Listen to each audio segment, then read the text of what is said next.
The rain hammered against the windows of the veterans' clinic like bullets against armor plating. Sarah Martinez sat in the corner of the waiting room, her back pressed firmly against the wall where she could see every entrance and exit. Her hands rested on her knees, fingers occasionally tapping out Morse code patterns that only she understood.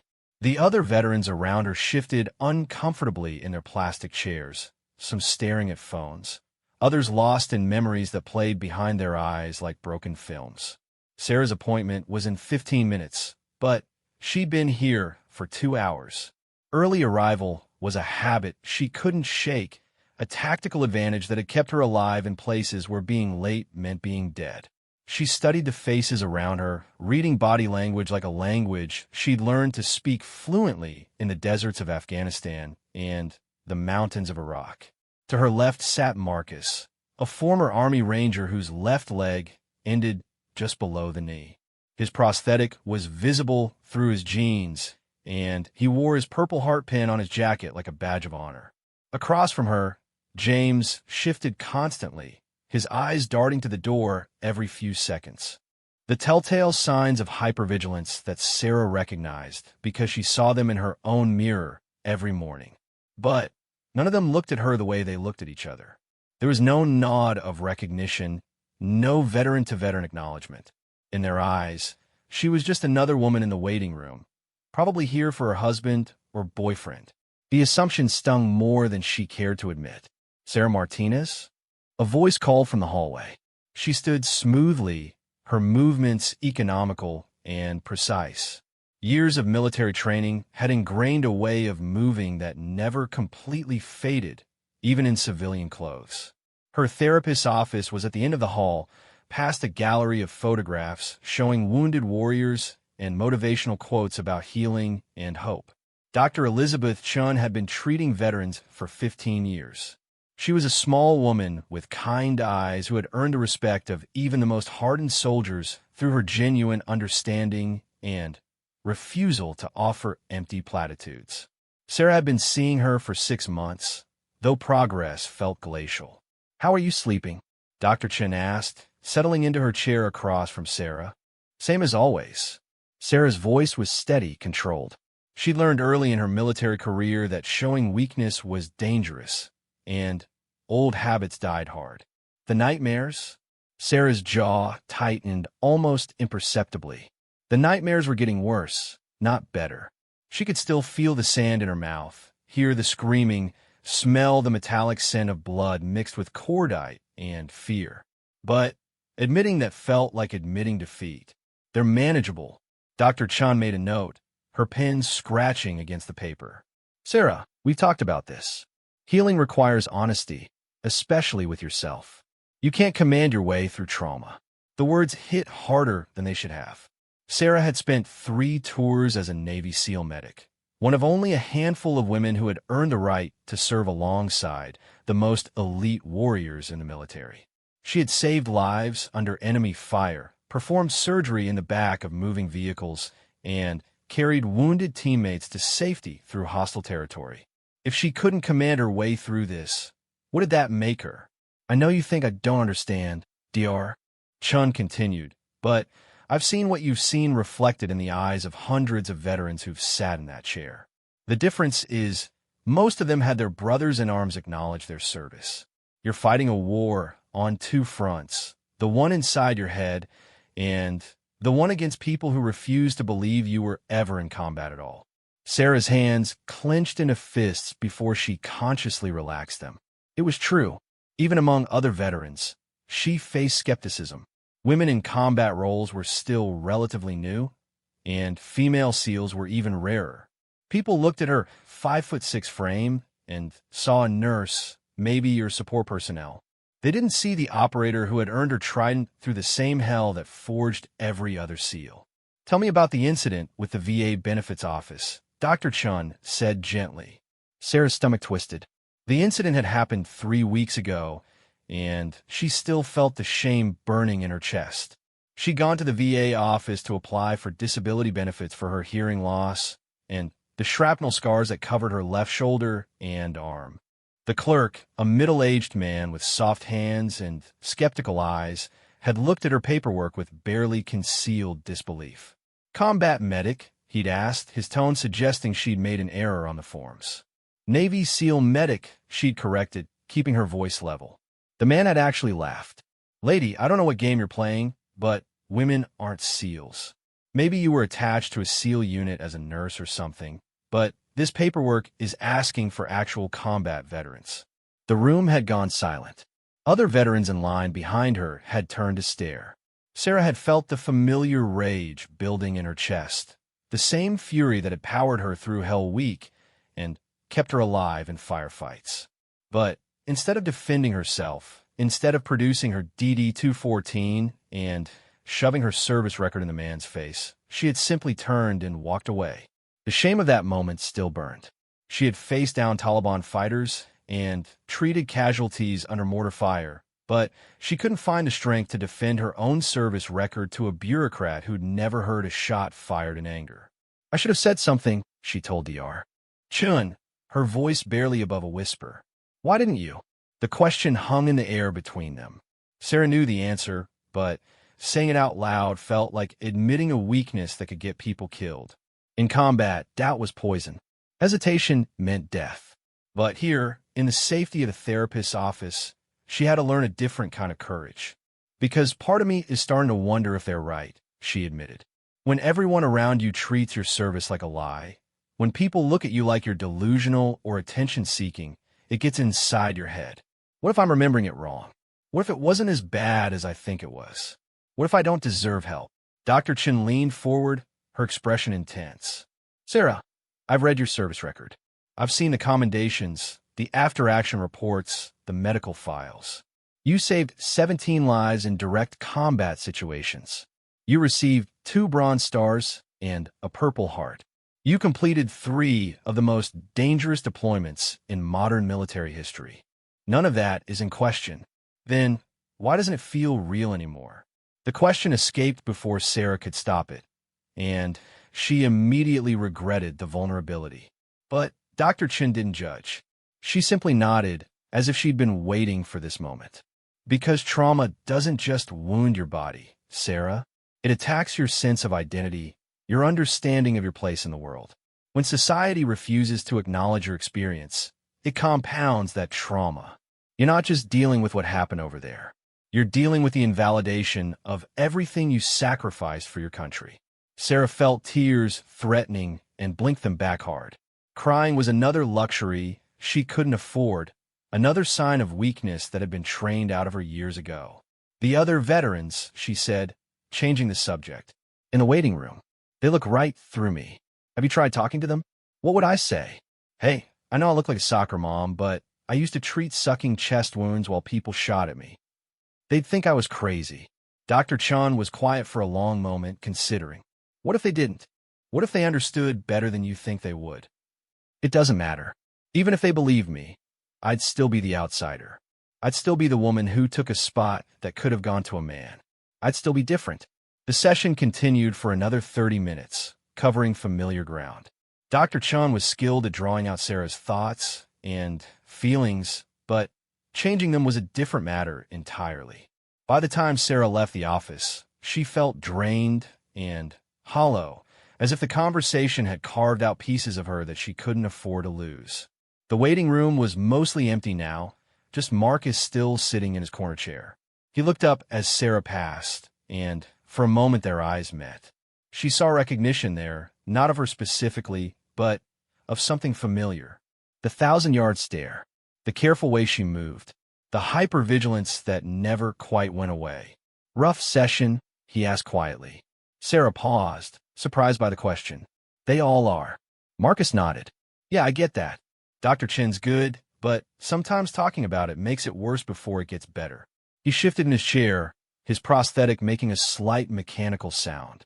"I'm Marcus, by the way." "Sarah, how many tours?" The question was asked casually, the way veterans always asked each other. It was a form of identification, a way of establishing common ground. Sarah hesitated, knowing her answer would likely be met with skepticism. 3. You. 2 in Afghanistan, 1 in Iraq. Marcus studied her face more carefully now. "What branch?" Another hesitation. Navy. Ship duty. This was the moment. This was where she either told the truth and faced the disbelief, or crafted a safer lie that would let her blend in. Sarah made her choice. Special operations. SEAL teams. Marcus's expression didn't change immediately. He looked at her for a long moment, taking in her stance, her scars, the way she held herself. Sarah waited for the laugh, the dismissal, the inevitable challenge to her credibility. Instead, Marcus slowly nodded. "That's a hell of a thing," he said quietly. "Must be rough being the only woman in those units." The simple acceptance hit Sarah harder than any interrogation could have. She felt something inside her chest loosen slightly, a tension she hadn't even realized she'd been carrying. "It had its moments," she said, her voice carefully neutral.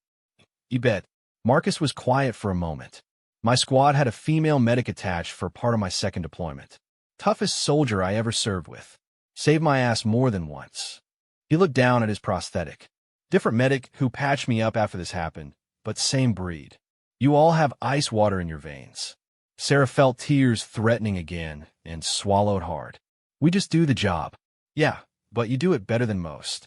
Marcus struggled to his feet, using his canes for support. "Look, there's a group of us that meets at Murphy's Bar every Thursday night. Nothing official, just veterans talking shit and playing pool. You should come by sometime." The invitation caught Sarah off guard. "I don't know. Think about it. Sometimes it helps to be around people who get it." Marcus paused at the door. "For what it's worth, I believe you. Not because you're a woman or despite it. Because you have the look. We all have the look." After he left, Sarah sat alone in the empty waiting room for another 20 minutes, processing the conversation. It was the first time since leaving the service that another veteran had simply accepted her word about her experience. The relief was overwhelming. Outside, the rain had stopped, but dark clouds still gathered on the horizon. Sarah walked to her car, a beat-up Honda Civic that had seen better days.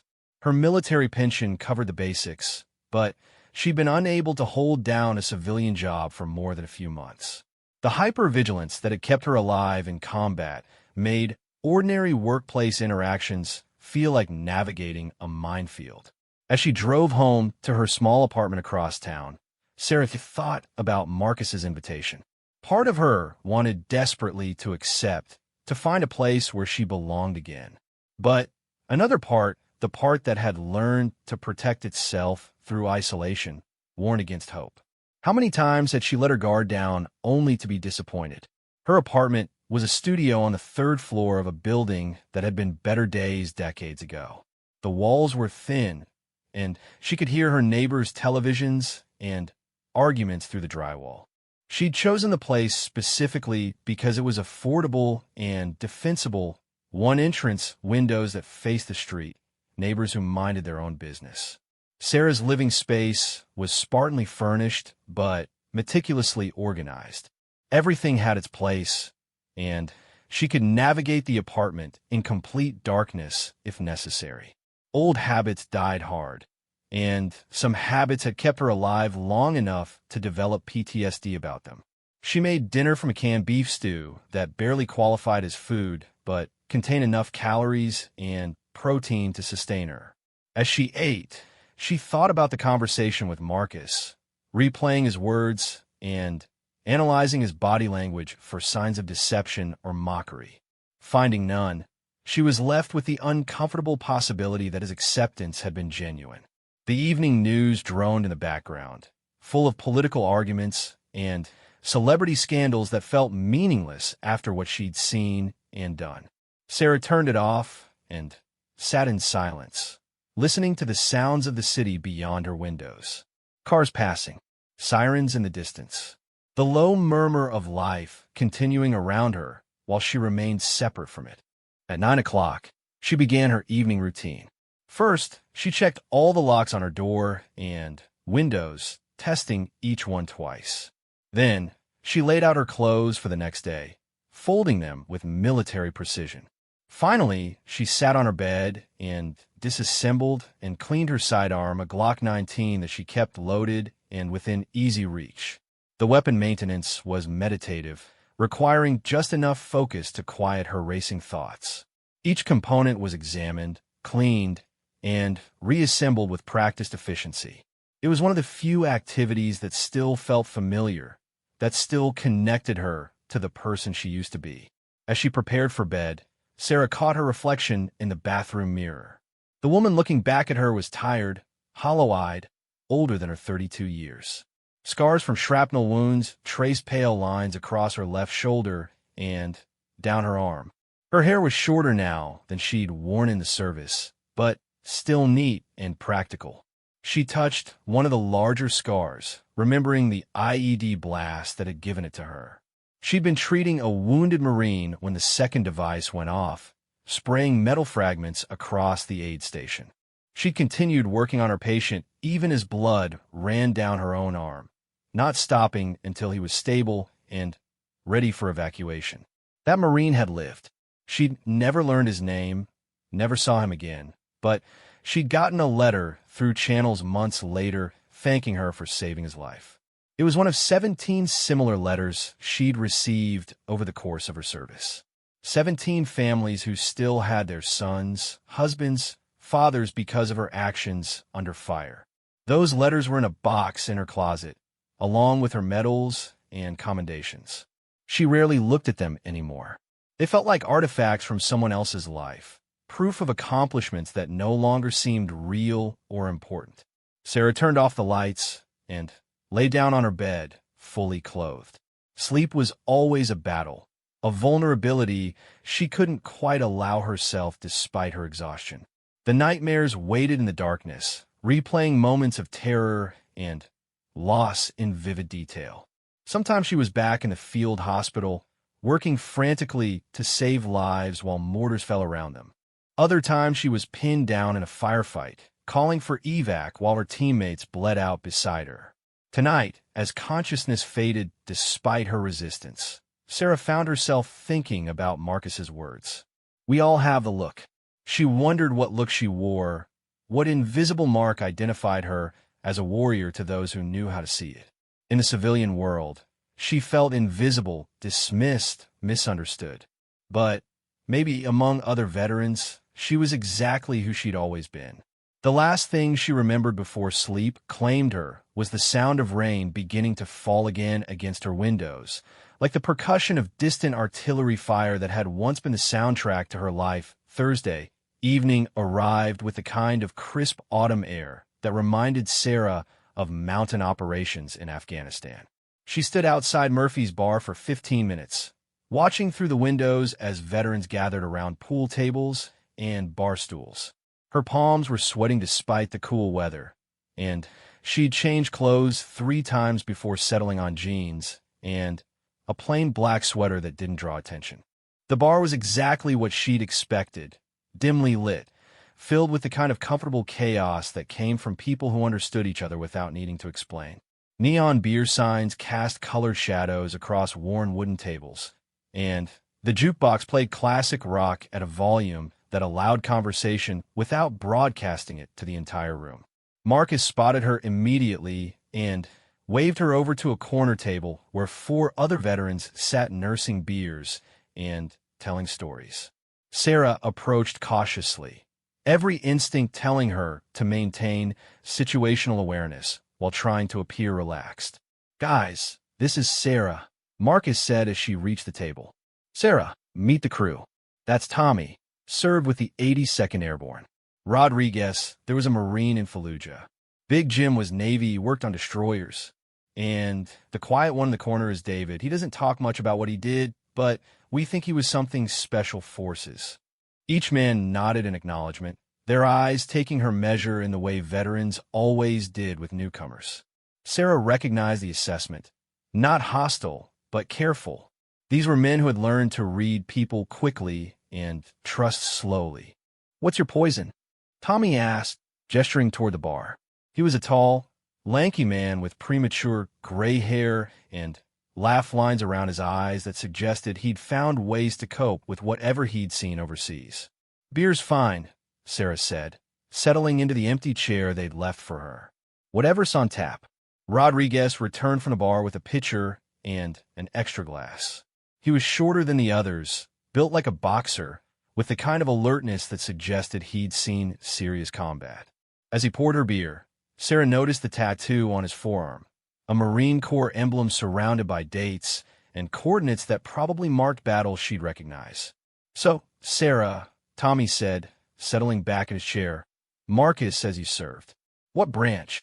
Here, it was again, the moment of truth. Sarah took a sip of her beer, buying herself a few seconds to decide how much to reveal. The beer was cold and bitter, cutting through the anxiety that had been building all day. "Navy," she said finally. "Ship duty?" Big Jim asked with interest. He was appropriately named, easily 6'4" with shoulders that stretched his flannel shirt to its limits. Despite his size, he moved with the careful precision of someone who'd spent years working in confined spaces. Sarah shook her head. "Special operations." The table went quiet. Not the uncomfortable silence of disbelief, but the respectful pause that came when serious subjects were broached. David, the quiet one, looked up from his beer with new interest. "Teams?" he asked softly. Sarah nodded, watching their faces for signs of skepticism or mockery. Instead, she saw recognition and, surprisingly, respect. "No shit," Rodriguez said quietly. "How many tours?" "3. Afghanistan and Iraq." Tommy whistled low. "That's serious time downrange. What was your specialty?" Another moment of decision. Sarah could feel her heart rate increasing, the familiar fight-or-flight response that came whenever she had to defend her service. But these men were listening, not challenging. "Combat medic," she said. The respect in their eyes deepened. Every veteran knew that medics walked into hell to drag their brothers out. It was one of the most dangerous and honored positions in any military unit. "Jesus," Big Jim said. "C'est almétique." That's like being a unicorn. "Not many of you," David agreed. His voice was quiet, but there was something in his tone that suggested he knew more about special operations than he'd admitted. Sarah felt some of the tension leave her shoulders. "No, there aren't." "Must have been tough being the only woman," Rodriguez observed. "It had its challenges." Sarah's response was automatic, the same diplomatic answer she'd given 1,000 times. But something about the atmosphere at the table made her want to say more. "The guys in my unit were good about it. Mostly, it was everyone else who had a problem." "Including now?" Tommy asked perceptively. Sarah's laugh was bitter. "Especially now. Apparently, I don't look like what people think a SEAL should look like." "That's bullshit," Marcus said firmly. "Looking dangerous isn't the same as being dangerous." "Tell that to the VA," Sarah said before she could stop herself. The words hung in the air, and Sarah immediately regretted them. She didn't want to be the person who complained, who couldn't handle her problems without dragging others into them. But instead of judgment, she saw understanding. Every man at the table had dealt with the VA in one form or another. They knew the bureaucracy, the skepticism, the assumption that anyone seeking help was probably exaggerating their problems. "They giving you trouble?" Rodriguez asked. Sarah hesitated, then found herself telling them about the incident at the benefits office. The story came out in fits and starts, punctuated by sips of beer and long pauses where she tried to find words for feelings she'd never articulated before. When she finished, the table was silent again. But this time, the silence was charged with a different emotion. Anger, not at her, but for her. "That's fucked up," Tommy said bluntly. "More than that," David said quietly. "It's disrespectful to every person who's ever worn the uniform." Big Jim leaned forward, his massive frame making the table creak. "You still dealing with them?" Sarah nodded. "I need to resubmit my paperwork. But honestly, I don't know if I can handle going through that again." "You won't have to," Marcus said firmly. "We'll go with you." The offer caught Sarah completely off guard. "You don't have to do that." "Yeah, we do," Rodriguez said. "This isn't just about you. It's about all of us. If they can dismiss your service, they can dismiss anyone's. Besides," Tommy added with a grin, "you should see the looks on their faces when 5 pissed-off veterans walk in together." Suddenly, everyone remembers how to show proper respect. For the first time in months, Sarah felt something that might have been hope stirring in her chest. She looked around the table at these men who barely knew her, but were willing to stand beside her simply because she'd worn the same uniform, fought the same fight. "Why?" she asked quietly. "Because that's what we do," David said simply. "We take care of our own." The conversation moved on to lighter topics after that. War stories that had been polished by repetition until they were more entertainment than trauma. Complaints about civilian life that were funny because they were universal. The kind of easy camaraderie that Sarah hadn't experienced since leaving the service. As the evening progressed, Sarah found herself relaxing in ways she hadn't in months. The hypervigilance that usually kept her on edge began to fade, replaced by the comfortable awareness that came from being surrounded by people who understood her world. These men had seen combat, had made life-and-death decisions under pressure, had carried the weight of responsibility that came with the uniform. "So what are you doing now?" Big Jim asked during a lull in the conversation. "Work-wise, I mean." Sarah's brief moment of comfort evaporated. "Between jobs at the moment." It was a euphemism that every veteran understood. She tried civilian employment several times since her discharge, but nothing had stuck. Office environments felt like traps.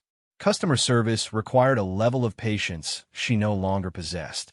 Manual labor was out because of her shoulder injury. "Tough transition," Rodriguez observed without judgment. "Yeah." Sarah didn't elaborate, but she could see understanding in their eyes.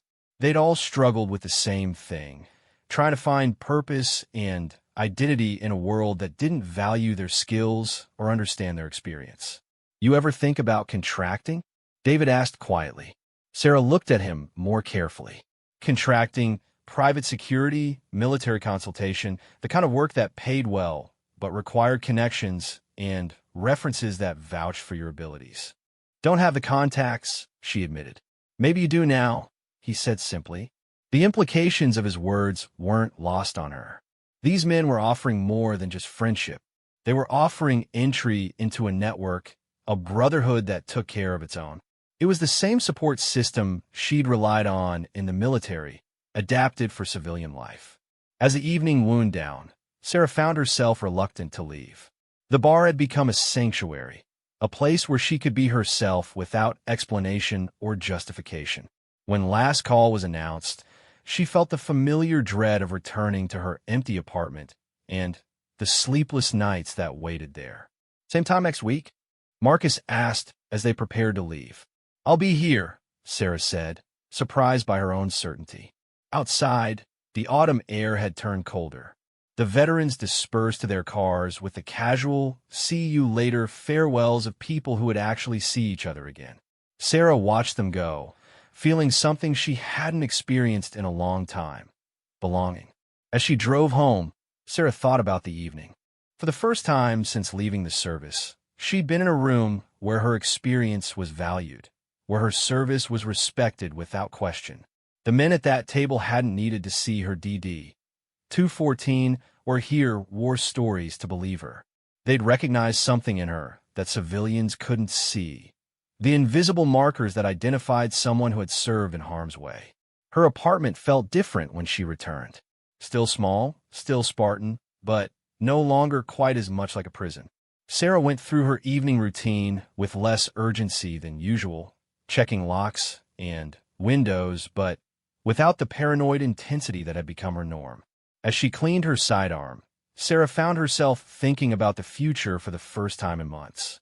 David's suggestion about contracting work intrigued her. She had skills that were valuable in the private sector: medical training, security experience, the ability to work under pressure. What she lacked was connections to people who could vouch for her abilities. Maybe that was changing. Sarah also thought about Marcus's offer to accompany her to the VA office. The idea of walking in there with backup, with people who understood exactly what she'd sacrificed for her country, was both appealing and terrifying. She'd spent so long trying to handle everything alone that accepting help felt like admitting defeat. But maybe that was the wrong way to think about it. In the military, no one operated alone. Teams supported each other, watched each other's backs, shared the load when one person was struggling. Why should civilian life be any different? That night, for the first time in weeks, Sarah fell asleep without her usual bout of insomnia. Her dreams were still troubled, They probably always would be, but they were interspersed with moments of peace. Images of the bar, of faces that looked at her with respect instead of skepticism, of the possibility that she might not have to fight every battle alone. The next morning brought a phone call that changed everything. Dr. Chin's receptionist was on the line, her voice apologetic but firm. "I'm sorry to call so early, Sarah, but Dr. Chun had a family emergency. She's going to be out of the country for at least 2 weeks. We can reschedule your appointment, or I can refer you to another therapist in the practice." Sarah hung up without scheduling anything. The idea of starting over with someone new, of explaining her service and her trauma to another stranger, felt overwhelming. But as she made coffee and contemplated the day ahead, she realized she wasn't as devastated by the news as she would have been a week ago. She had somewhere else to go now. People who understood without needing explanations. For the first time since leaving the military, Sarah had found a place where she belonged. The realization was both comforting and unsettling. She'd grown accustomed to isolation, to the safety that came with needing no one and being needed by no one. Opening herself up to connection meant opening herself up to loss, and she'd lost enough already. But the alternative, continuing to exist in the gray space between civilian and military life, belonging fully to neither, was no longer tolerable. She'd spent months trying to rebuild herself alone, with minimal success. Maybe it was time to try a different approach. Sarah spent the morning researching contracting companies, reading job descriptions that required exactly the skills she possessed. The pay was good, sometimes exceptional. The work would be dangerous, but she'd never been afraid of danger when it served a purpose. What had destroyed her wasn't the risk of being shot at. It was the meaninglessness of civilian life after spending years in service to something greater than herself. As she read through job postings and company profiles, Sarah began to feel something she hadn't experienced in months: excitement about the future. Not the desperate hope of someone grasping at straws, but the focused anticipation of someone who had identified a target and was planning her approach. By noon, she compiled a list of companies that might be interested in her skill set. She'd also drafted a resume that highlighted her medical training and combat experience without dwelling on the fact that she was a woman in a male-dominated field. Her service record spoke for itself. She just needed to get it in front of the right people. The question was whether her new veteran friends could provide the connection she needed. It was one thing to offer support and quite another to put their own reputations on the line by recommending someone they just met. Sarah understood the calculation involved. In their world, vouching for someone was a serious responsibility. But she also understood that respect had to be earned, and she was willing to put in the work. Thursday night had shown her what was possible when she had a support network. Now she needed to prove that she deserved their continued investment. Sarah looked at the clock and realized she had the entire day ahead of her with nothing to fill it. For months, that prospect had felt like a curse. Today, it felt like an opportunity. She grabbed her jacket and headed for the door. It was time to stop waiting for her life to start and begin taking active steps to reclaim it. The VA office looked exactly the same as it had 3 weeks ago. Sterile white walls, uncomfortable plastic chairs, and the smell of industrial disinfectant mixed with desperation. But this time, Sarah wasn't alone. Marcus walked beside her, his canes clicking against the linoleum floor in a steady rhythm that somehow made her feel more grounded. Behind them, Rodriguez, Tommy, and Big Jim formed a loose formation that any military observer would recognize as protective. The clerk at the front desk, a different one from her previous visit, thankfully, looked up with a weary expression of someone who dealt with frustrated veterans all day. Her eyes widened slightly as she took in the group approaching her station. "Can I help you?" she asked, her tone significantly more respectful than Sarah was used to receiving. "Sarah Martinez," Sarah said, her voice steady. "I need to resubmit my disability claim paperwork. I was here 3 weeks ago, and there was some confusion about my service record." The woman typed quickly into her computer, pulling up Sarah's file. "I see the notes here. It looks like there were questions about verification of your MOS and deployment history. No questions, Marcus said firmly but politely. The documentation is all there. What happened last time was unacceptable. The clerk's fingers hesitated over her keyboard. Let me get my supervisor. 5 minutes later, a middle-aged man in a wrinkled shirt emerged from the back office. Sarah recognized the type immediately. Career bureaucrat who'd probably never worn a uniform but wielded his small authority like a weapon. His eyes swept over the group of veterans with barely concealed irritation. I'm Mr. Patterson, the claims supervisor. I understand there's some issue with documentation. Sarah stepped forward, her DD-214 and medical records organized in a manila folder. No issue with documentation. Everything you need is right here. The problem is with staff who don't believe women can serve in combat roles. Patterson took the folder and flipped through it quickly, his expression growing more uncomfortable with each page. Sarah's service record was impeccable. 3 tours, multiple commendations, clear documentation of her training, and assignments with SEAL teams. This all appears to be in order, he said finally. It was in order 3 weeks ago, Rodriguez said quietly. Your clerk accused her of falsifying military records. That's a serious accusation, Tommy added, against both her and your office.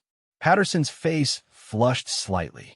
I'm sure there was just a misunderstanding. No misunderstanding, Big Jim interrupted, his massive frame somehow making the small office feel even more cramped. Your people need to understand that military service doesn't have a gender requirement. Sarah watched the exchange with a mixture of gratitude and amazement. These men were fighting for her honor in a way that no one had since she'd left the service. They weren't trying to take over or speak for her. They were backing her play, providing the support that made it possible for her to stand her ground. I want this processed correctly this time, Sarah said, her voice carrying the authority she'd once used to command medical operations under fire.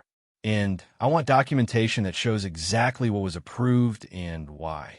Patterson nodded quickly, clearly eager to defuse the situation. Of course, I'll handle this personally. You should have a decision within 2 weeks. 1 week, David said quietly. He'd remained silent throughout the confrontation, but his soft-spoken words carried more weight than shouting would have. This has been delayed long enough. 1 week, Patterson agreed. As they left the office, Sarah felt a mixture of emotions she couldn't quite process. Relief at having the claim moving forward, anger at needing an escort to be treated with basic respect, and something deeper, a sense of validation she hadn't experienced in months. Thank you, she said as they reached the parking lot. All of you. I couldn't have done that alone. Yes, you could have, Marcus said firmly. But you shouldn't have to. They decided to go for lunch at a diner that Tommy recommended, a place that served coffee strong enough to wake the dead and burgers that could feed a small squad.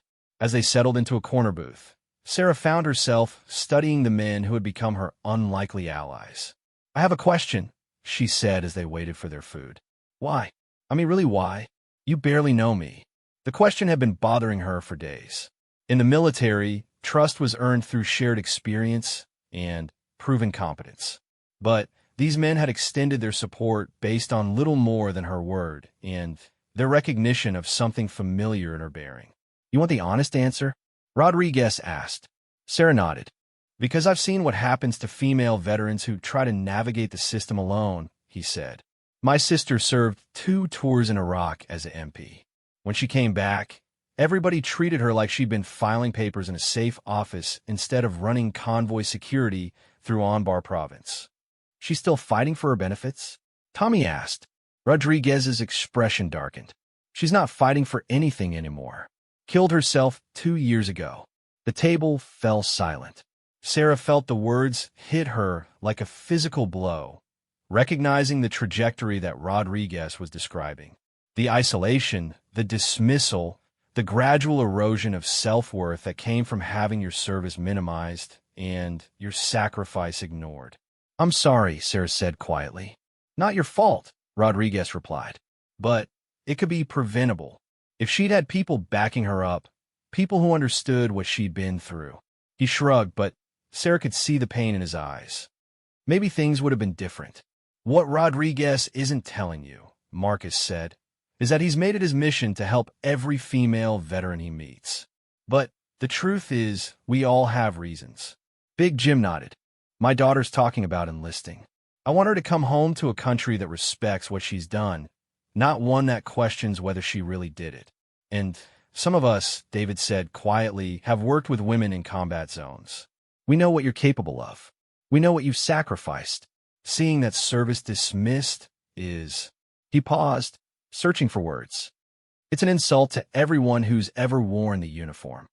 Their food arrived, but Sarah found her appetite diminished by the weight of the conversation. She'd been so focused on her own struggle that she hadn't considered the broader implications. Her fight wasn't just about her benefits or her recognition. It was about establishing a precedent for every woman who would follow. There's something else, David said, glancing around the table before focusing on Sarah. I made some calls about contracting work. Sarah's attention sharpened. And there's a company called Aegis Solutions. They specialize in high-risk medical support for corporate and government clients. Hostile environment medicine, exactly what you did in the teams. They hiring? They will be. I know the hiring manager. We worked together in Afghanistan before I got out. I told him about your background. Send him your resume. He wants to meet with you. Sarah felt her heart rate increase, but this time from excitement rather than anxiety. When? Tomorrow, if you're interested. It's good work, Sarah. Dangerous, but good. And they don't care about your gender. They care about your skills. The prospect of meaningful work, of using her training for something important again, was almost overwhelming. Sarah had been adrift for so long that she'd begun to wonder if she'd ever find her place in the civilian world. What's the catch? She asked, because there was always a catch. No catch, exactly, David said carefully. But it's overseas work. Africa mostly. Some Central Asia. Places where being an American woman can be complicated. Sarah nodded. She understood the risks better than most. But she also understood the alternative, continuing to exist in the gray space between military and civilian life, slowly losing pieces of herself to despair and isolation. I'm interested, she said. Good. Meeting's at 2 o'clock tomorrow. Downtown office building, professional dress. I'll text you the address. The conversation moved on to logistics and preparation, but Sarah found her mind racing ahead to the possibilities. Aegis Solutions could represent more than just employment. It could be a return to purpose, to the kind of work that had defined her identity for so many years. That evening, Sarah stood in front of her closet, trying to remember how to dress for a civilian job interview. Her wardrobe consisted mainly of jeans, tactical pants, and a few pieces of civilian clothing that she'd bought more for disguise than fashion. After an hour of frustration, she called the only woman in her contact list, Dr. Chin's receptionist, who had always seemed professionally dressed. I'm sorry to bother you, Sarah said when the woman answered, but I have a job interview tomorrow, and I have no idea what to wear. There was a pause, then warm laughter. Honey, where's the interview? Sarah gave her the address and details, and within 30 minutes the receptionist, whose name turned out to be Linda, had arrived with an armload of clothing and a makeup kit. Corporate consulting, Linda said as she laid out options on Sarah's bed. Conservative, but confident. We want them to see your competence, not your gender. For the next hour, Linda helped Sarah assemble an outfit that struck the right balance between professional and approachable. A charcoal gray suit that fit better than anything Sarah had ever owned, a white blouse that was crisp without being severe, and low heels that were comfortable enough for someone who preferred combat boots. You look like you could run a company, Linda said, as they finished with minimal makeup that enhanced Sarah's features without hiding them. Sarah stared at herself in the bathroom mirror, barely recognizing the woman looking back. She looked capable, professional, like someone who belonged in a corporate office discussing international contracts. I don't know how to thank you, Sarah said. Linda smiled. Dr. Chun tells me about her patients sometimes. Not details, but general situations. She's worried about you. We all are. Seeing you take this step, it's wonderful. After Linda left, Sarah practiced her interview responses, trying to find ways to translate military experience into civilian language.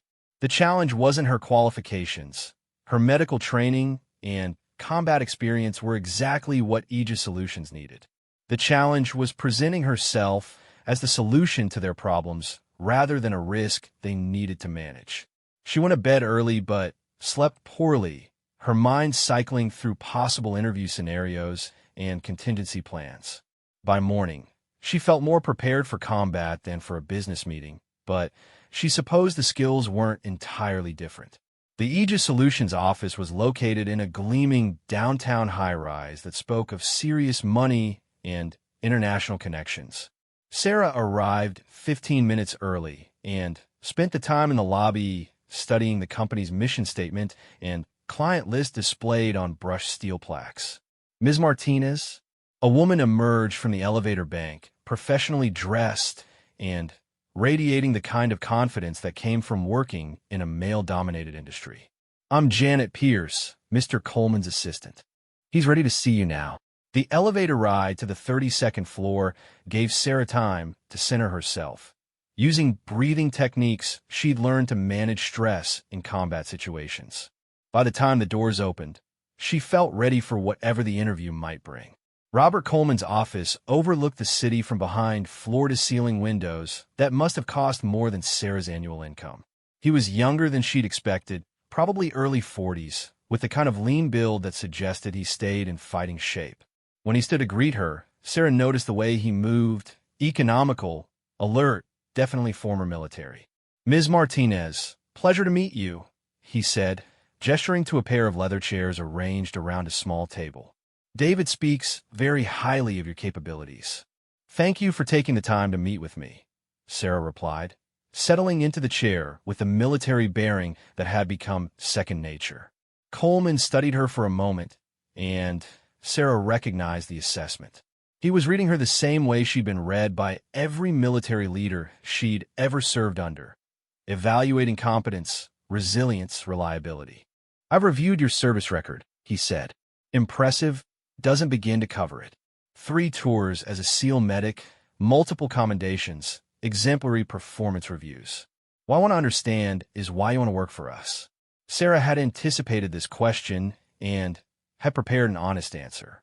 "Because I need work that matters. I've tried civilian employment, but nothing feels significant. What you do here, providing medical support in hostile environments, that's work I understand. Work that saves lives. And you're prepared for the risks? We're not talking about treating injuries in a well-equipped field hospital. Our medics sometimes work alone, in remote locations, with minimal backup, and hostile local populations."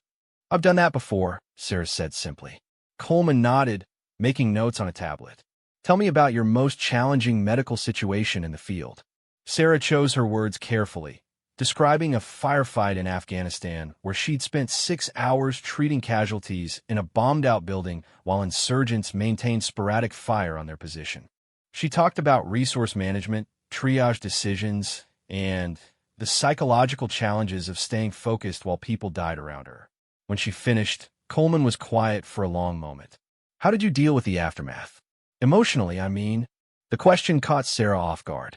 Most employers avoided discussing the psychological impact of dangerous work, preferring to pretend that stress and trauma were individual weaknesses rather than occupational hazards. "Honestly, I didn't really. The military provides some resources, but the focus is on getting people back to operational status, not on long-term mental health.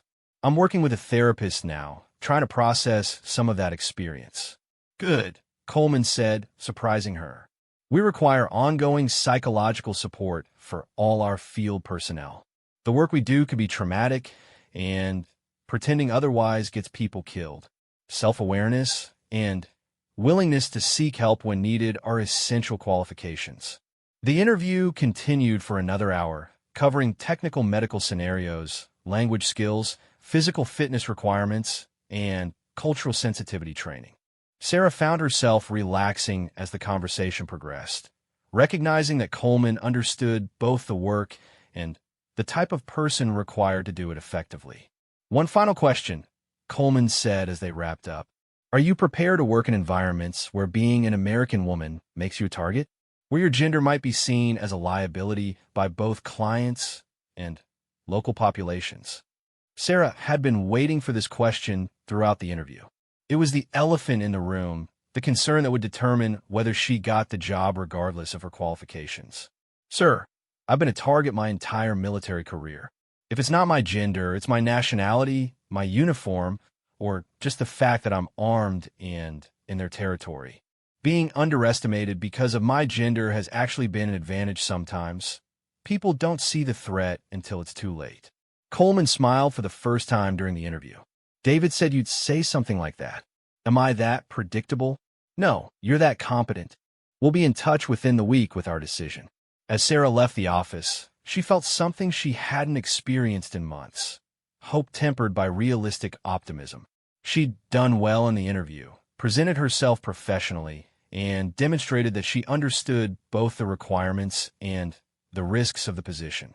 More importantly, she'd been treated as a qualified candidate rather than a curiosity.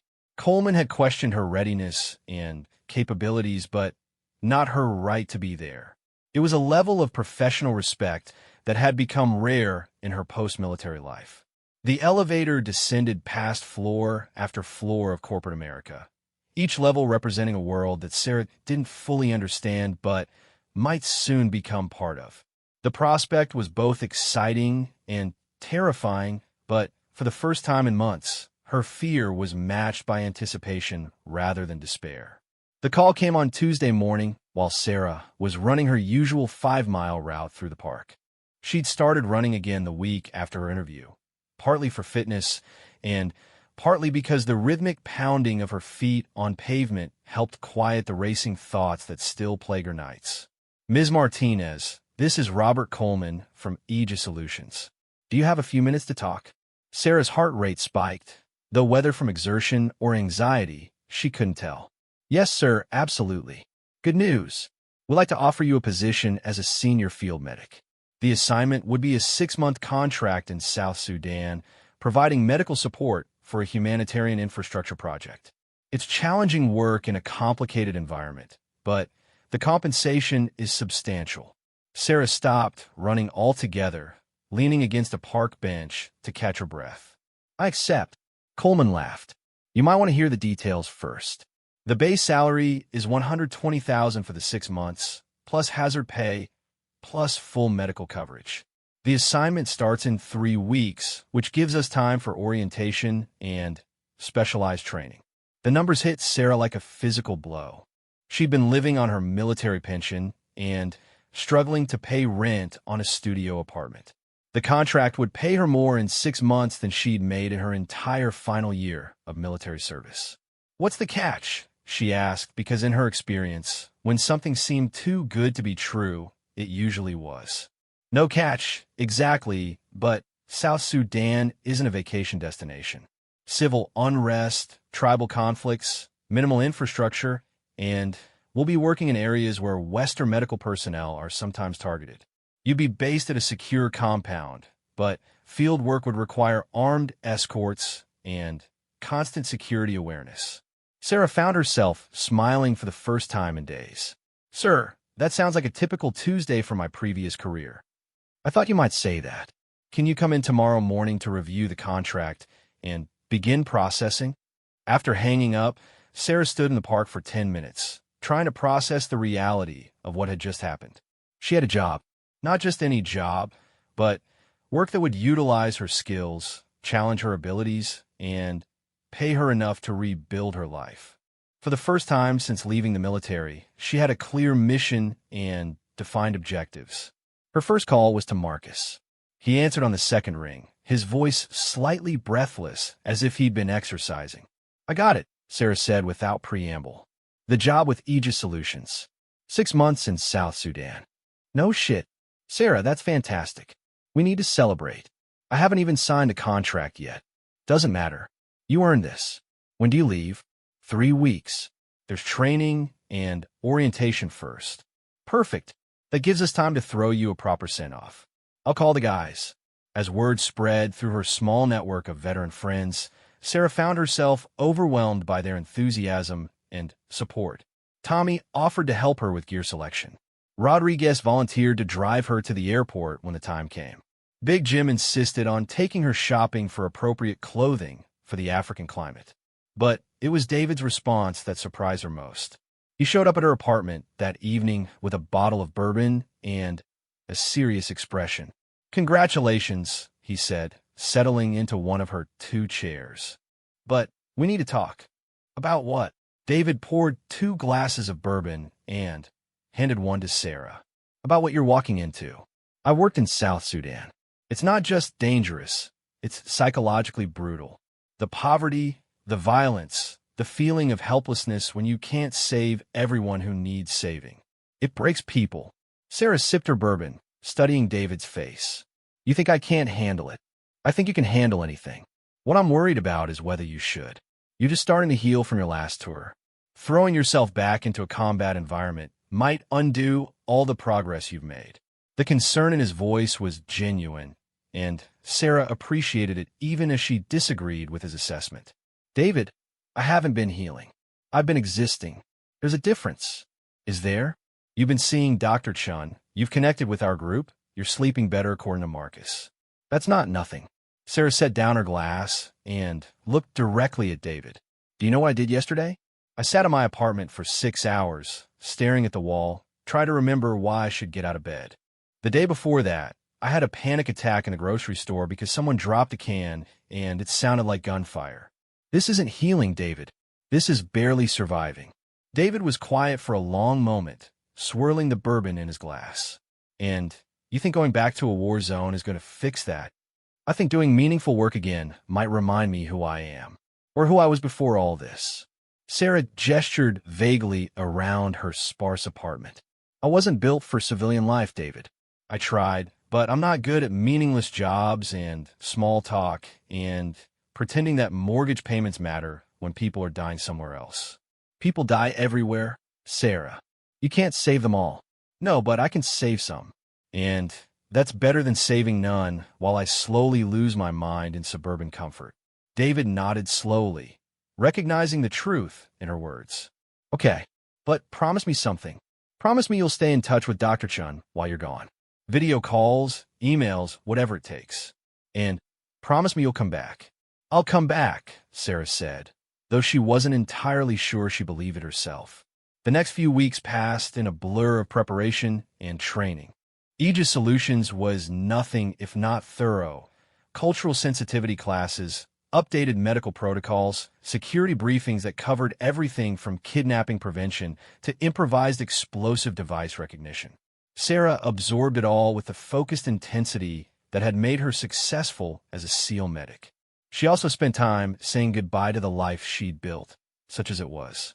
Her lease was easily terminated, and her few possessions fit into storage boxes that Big Jim helped her load into a unit across town. The goodbye dinner at Murphy's Bar was both celebration and wake. Her veteran friends were proud of her accomplishment, but worried about losing the progress she'd made in rebuilding connections. "You're not disappearing again," Marcus said firmly as the evening wound down. "We're your team now. That doesn't change because you're on a different continent. Besides," Rodriguez added, 6 months isn't that long. By the time you get back, we'll have talked Tommy into finally asking out that waitress he's been staring at for months." "I'm working up to it," Tommy protested, but he was grinning. The easy camaraderie of the evening reminded Sarah of pre-deployment celebrations she'd attended in the military. The same mixture of excitement and apprehension, the same rituals of connection that would sustain relationships across distance and danger. Dr. Chin's final session before Sarah's departure was more emotional than either of them had expected. Over the months of their work together, they developed a professional relationship that had evolved into something approaching friendship. "I'm proud of you," Dr. Chin said as their session concluded. "Not for taking the job, necessarily, but for choosing to move forward instead of remaining stuck. That takes courage." "It doesn't feel like courage," Sarah admitted. "It feels like the only option that makes sense. Sometimes that's the same thing." Dr. Chin handed Sarah a business card with her personal contact information. Time zones don't matter for emergencies. Call if you need to talk, no matter when or where. Sarah's departure from the airport was surprisingly difficult. Rodriguez drove her as promised and waited with her until boarding was called. As she walked toward the security checkpoint, Sarah realized she was leaving behind the first real connections she'd made since leaving the military. The flight to Juba, South Sudan, took nearly 20 hours with layovers in New York and Amsterdam. Sarah used the time to review her briefing materials and mentally prepare for the challenges ahead. By the time the plane descended toward Juba International Airport, she felt more focused and purposeful than she had in months. The heat hit her like a physical wall when she stepped off the plane. Even the brief walk to the terminal building left her shirt damp with sweat and her lungs working harder in the thin, dusty air. The airport itself was a study in organized chaos.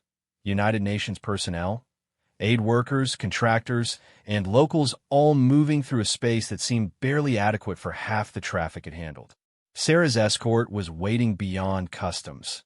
A former British SAS soldier named James who wore civilian clothes, but carried himself with unmistakable military bearing. His greeting was professional but warm, and Sarah immediately felt comfortable with him. "Welcome to the armpit of Africa," he said cheerfully as they loaded her gear into an armored SUV. "It's not much to look at, but it grows on you." The drive from the airport to the Aegis compound took 40 minutes through streets that seemed to exist in a state of barely controlled chaos. Vendors hawked everything from mobile phone credits to grilled meat from the roadside. Children played in yards filled with debris and discarded machinery. Women carried impossible loads on their heads while navigating around potholes that could swallow a small car. But Sarah also saw signs of resilience and hope. New construction mixed with old. Schools operated out of shipping containers, but were filled with eager students. People smiled and waved at their passing vehicle with genuine warmth. "It's not what you expected, is it?" James asked, noticing her interest. "I don't know what I expected," Sarah admitted. "But it's not as hopeless as the briefings made it sound." The briefings focus on the dangers, and there are plenty of those. But there's beauty here too, if you know how to look for it. The Aegis compound was a small city within a city. Administrative buildings, living quarters, a medical clinic, dining facilities, and recreational areas all surrounded by high walls and staff security checkpoints. It felt familiar to Sarah, like forward operating bases she'd lived on during her deployments. Her quarters were Spartan but comfortable, a private room with its own bathroom, air conditioning that actually worked, and a window that looked out over the compound's central courtyard. After months in her studio apartment, it felt luxurious. The medical clinic was state-of-the-art, equipped with technology that rivaled anything she'd seen in military field hospitals. The staff included doctors and nurses from around the world, all experienced in hostile environment medicine. Sarah's arrival was met with professional interest rather than skepticism. These were people who cared about competence, not gender. Her first assignment came 2 days later.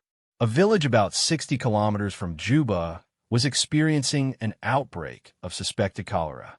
The local clinic had been overwhelmed, and Aegis had been contracted to provide emergency medical support while supplies and additional personnel were flown in from the capital. The convoy included 2 medical personnel, Sarah and a doctor from Kenya, plus a 6-man security team led by James.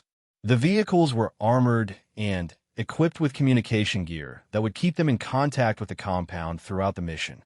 As they drove through increasingly rural terrain, Sarah felt a familiar alertness settle over her. The hypervigilance that had been a liability in civilian settings was exactly what she needed here. Her eyes automatically scanned for potential threats, choke points, and escape routes while her mind processed the medical challenges they were likely to face. The village was worse than the briefings had suggested. Patients lay under makeshift shelters, many too weak to stand. The smell of human waste and unwashed bodies mixed with the antiseptic odor of overworked medical supplies. Children cried while their parents waited in lines for treatment that might come too late. Sarah's medical training took over immediately. Within minutes, she was triaging patients, identifying the most critical cases, and organizing treatment priorities. The work was exactly what she'd been trained for: high-stress medicine in resource-limited environments where every decision could mean the difference between life and death.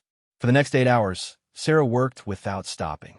She started IVs on severely dehydrated patients, administered medications, and coordinated care with the local medical staff. The language barrier was significant, but medical work had its own universal language of symptoms, treatments, and outcomes. By evening, the immediate crisis had stabilized. Supplies were flowing in from Juba, additional medical personnel were en route, and the mortality rate had dropped significantly. Sarah felt the familiar exhaustion that came from sustained medical operations, but also something she'd almost forgotten: the satisfaction of work that mattered. As the convoy prepared to return to Juba, the village elder approached Sarah through a translator. He was an ancient man whose lined face spoke of decades of hardship and survival. When he spoke, his words carried the weight of genuine authority. "He says to thank you," the translator explained.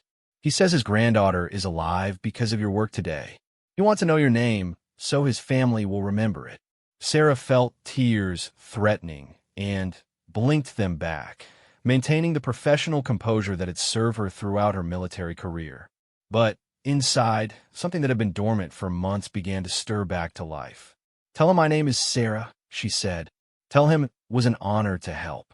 The drive back to Juba was quiet, each team member lost in their own thoughts about the day's work.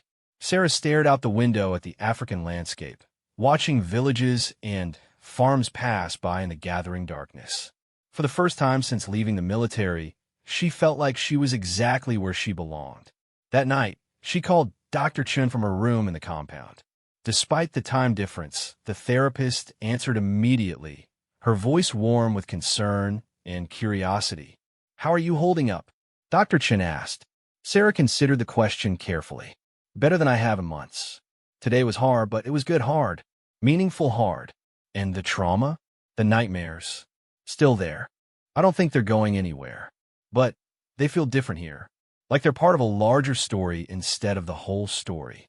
Dr. Chun was quiet for a moment. "That's significant progress, Sarah. Finding meaning in your trauma, contextualizing it within your broader experience. That's exactly what we've been working toward." After the call, Sarah sat on her bed looking out at the compound's courtyard. Tomorrow would bring new challenges, new patients, new opportunities to make a difference. The work would be dangerous, and there would be days when she couldn't save everyone who needed saving. But for the first time since leaving the military, Sarah felt like herself again. Not the broken veteran who'd struggled through civilian life, but the person she'd always been, someone who ran toward danger when others needed help, someone whose skills and training could make the difference between life and death. Her phone buzzed with a text from Marcus. "How's Africa? Remember, we're proud of you no matter what." Sarah smiled and typed back, "It's exactly what I needed. Thank you for believing in me." As she prepared for bed, Sarah realized that her journey wasn't complete. 6 months in South Sudan wouldn't fix everything that was broken inside her. The nightmares would continue, the hypervigilance would remain, and the memories of war would never fully fade.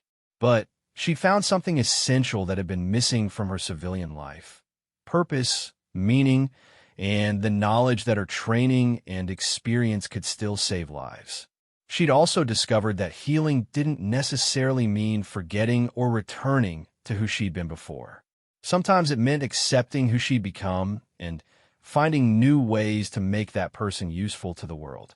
Outside her window, the sounds of the compound settling down for the night mixed with the distant noises of Juba continuing its own rhythms. Somewhere out there were villages that needed medical care, people whose lives hung in the balance, and challenges that would require every skill she'd learned in 3 tours of combat medicine. Sarah fell asleep that night, not to the sound of rain against windows, but to the gentle hum of air conditioning and the knowledge that tomorrow would bring work that mattered. For the first time in months, she looked forward to waking up. The nightmares still came, but they were interspersed with dreams of the future, of lives saved, skills utilized, and the possibility that her war wounds might become sources of strength rather than limitations. It wasn't the healing she'd expected, but it was the healing she needed. In the darkness of her room in South Sudan, Sarah Martinez began to understand that sometimes the path forward doesn't lead away from who you've been, but deeper into becoming who you're meant to be. Her combat experience hadn't been preparation for civilian life. It had been preparation for a different kind of service, one that honored both her training and her trauma, while giving her the chance to save lives in a world that desperately needed saving. She was wounded but no longer silent, and for the first time since coming home from war, that felt like enough.